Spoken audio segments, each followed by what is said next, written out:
Hello everyone, welcome in today session. आज की इस वीडियो में हम अहिंसा पर चर्चा करेंगे। कुछ छोटी छोटी बातों का जवाब देने की कोशिश करेंगे, जैसे अहिंसा क्या है, अहिंसा हमारे जीवन में क्या महत्व रखता है, अहिंसा को जीवन में उतारना आसान है या कठिन है। इन सभी सवालों का जवाब इस वीडियो में है। सो वीडियो को लास्ट तक ज़रूर देखें एंड एट द लास्ट आप कमेंट में जाकर ज़रूर बताना कि आपको ये वीडियो कैसी लगी। So let's start our video. इस चैप्टर का नाम है एक विराट सत्य। ऐसा कोई धर्म नहीं है जो मनुष्य को अहिंसा का उपदेश ना देता हो और जो इसके महत्व को कम करके आंकता हो। इस पृथ्वी पर यदि जीवन है तो वह अहिंसा से ही कायम रह सकता है, अहिंसा से ही उसका कल्याण हो सकता है। महात्मा गांधी ने अपनी आत्मकथा का नाम रखा सत्य के साथ मेरे प्रयोग, लेकिन जो सबसे बड़ा प्रयोग उन्होंने किया वो अहिंसा का ही था। अहिंसा को उन्होंने अपने जीवन में संघर्ष का हथियार बनाया। इस तरह उन्होंने अहिंसा को हिंसा के विरुद्ध लाकर खड़ा कर दिया। उनके लिए या उनके जीवन के लिए सबसे विराट सत्य यही था। गांधी जी की आत्मकथा पढ़े तो शुरू में ऐसा लगता है कि वे हमारी और आपकी तरह एक आम इंसान थे और आम आदमी की तरह उनमें भी कुछ खामियां थी। खाने पहनने के शौकीन, किसी का हित होता हो तो झूठ बोलने से परहेज नहीं करते थे, ना कोई हिचक। लेकिन वे आम आदमी से महान कैसे बन गए? उनमें दूसरे इंसानों से अलग कुछ तो था, वह था ललक, जो सबकी पीड़ा दूर करने के लिए सतत प्रेरित करते थे। इससे ललक ने उन्हें महान आत्मा का दर्जा दिला दिया। गांधी जी ने बार बार अहिंसा पर जोर दिया। उन्होंने कहा अहिंसा व्यापक वस्तु है, हिंसा की होली की चपेट में आए हुए हम अधम प्राणी हैं। मनुष्य क्षण भर भी बाह्य हिंसा के बिना नहीं जी सकता।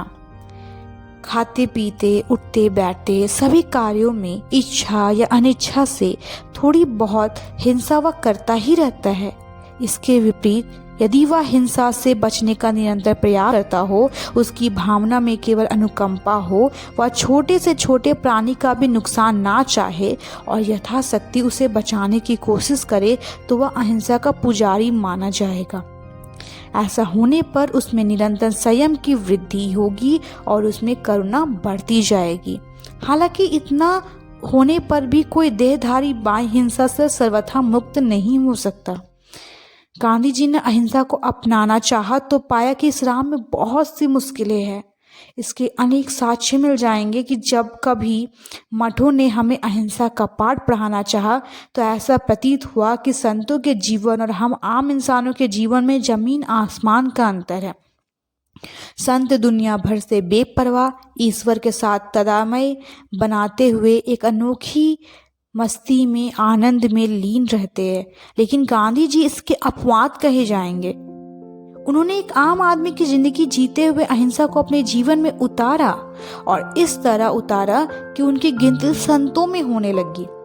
भगवान महावीर हो या गौतम बुद्ध, गुरु नानक हो या रामकृष्ण परमहंस, ईसा मसीह हो या मोहम्मद साहब, सभी ने अहिंसा का पालन करने पर जोर दिया। लेकिन अहिंसा है क्या? युद्ध के मैदान में अहिंसा का पालन कैसे किया जाए?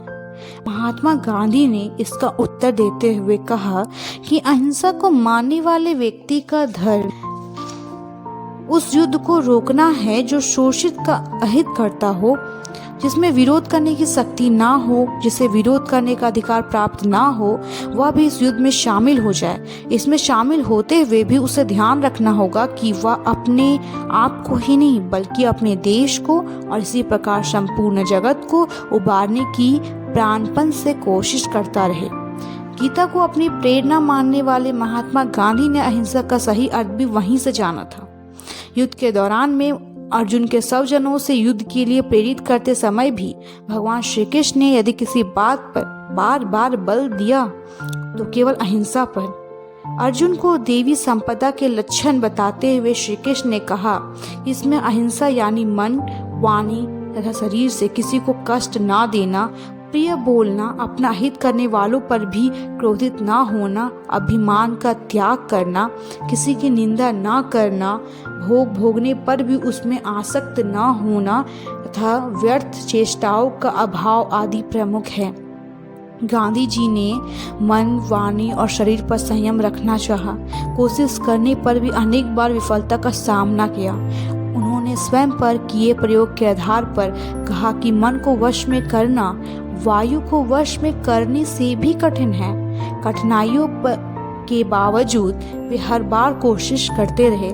कभी उपवास रखते, कभी व्रत करते, बाह्य उपचार करते थक गए। गांधी जी ने जाना कि मन को वश में करने के लिए अपने अंदर वैराग्य उत्पन्न करना होगा। मानव मात्र की सेवा करने के लिए उन्होंने मन को संयमित करने का बीड़ा उठाया। यह साधना उन्होंने मानव सेवा के संकल्प के तहत की। उन्हें विश्वास था कि सत्यवादी होकर भी अहिंसा के मार्ग पर बढ़ा जा सकता है।